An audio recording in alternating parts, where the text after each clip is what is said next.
For many years, Mexico and the United States have had conflicts, but all along the United States has subjugated the Mexicans because of their appearance, language, beliefs, and economic reasons. Ever since the 1500s, America has seen Mexico in a negative way, driving both countries to a never-ending war. Even nowadays, Mexicans are publicly subjugated by America. For example, the United States 2016 presidency candidate Donald Trump, who in his Twitter account frequently expresses his feelings towards the Mexicans. He clearly subjugates Mexicans and calls them killers, rapists, and other horrible things that are not necessarily true.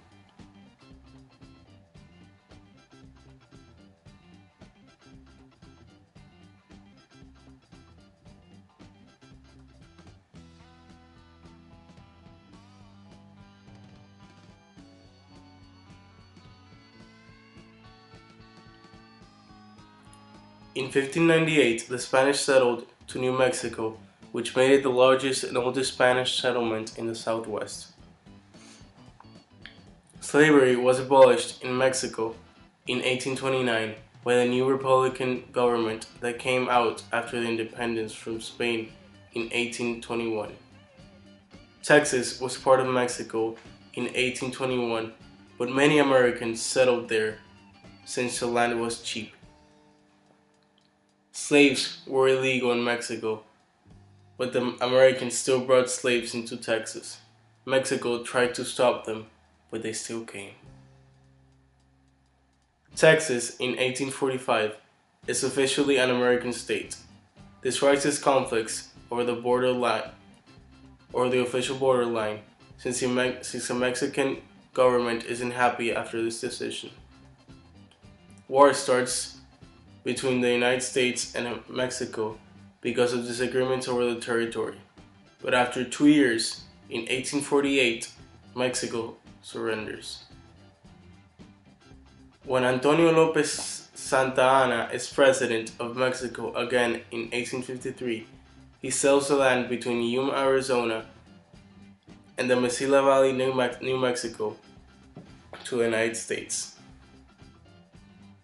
A revolt against President Porfirio Diaz in 1910 begins, and the railroads that were used for trade and development worked as the main escape for the violence of the revolution. As many American men are off to war, Mexican workers are temporarily permitted to enter the United States, but just to work. Between 300,000 and 500,000 Mexican Americans were forced out of the United States in the 1930s as the United States government begins to deport them. Dr. Hector Garcia, a witness of racial injustice, in 1948 begins having meetings for Mexican Americans to speak out their concerns, and because of this, the American GI Forum is established as a new Mexican American movement. Throughout the media and education, Mexicans have been subjugated by the Americans. They have been portrayed as criminals for their well-known use of drugs and as a threat because of their skills mining gold. When it comes to labor, they're also seen as unintelligent, lazy, and cheap. This is because Mexican Americans go to the States with not a lot of money and belongings, so they work their way out to maintain themselves and their families. They are also subjugated because of their language and their beliefs. The Mexicans have a different language than the Americans, which is Spanish. Americans are very discriminant to Mexicans and generalize only bad things about them. Likewise, the beliefs of the Mexicans are not the same as the Americans.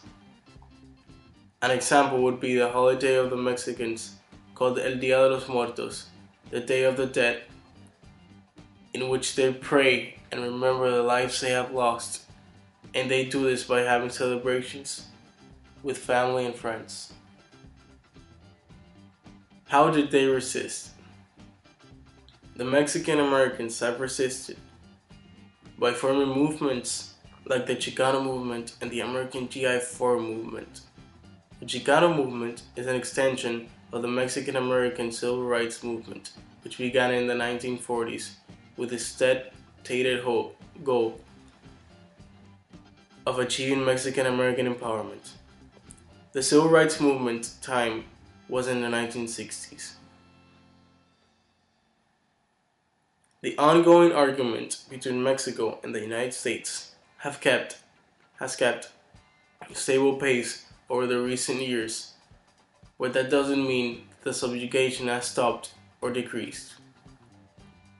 Mexicans are still offended by what Americans have portrayed them to be, and this is because of their appearance, language, beliefs, and economic reasons.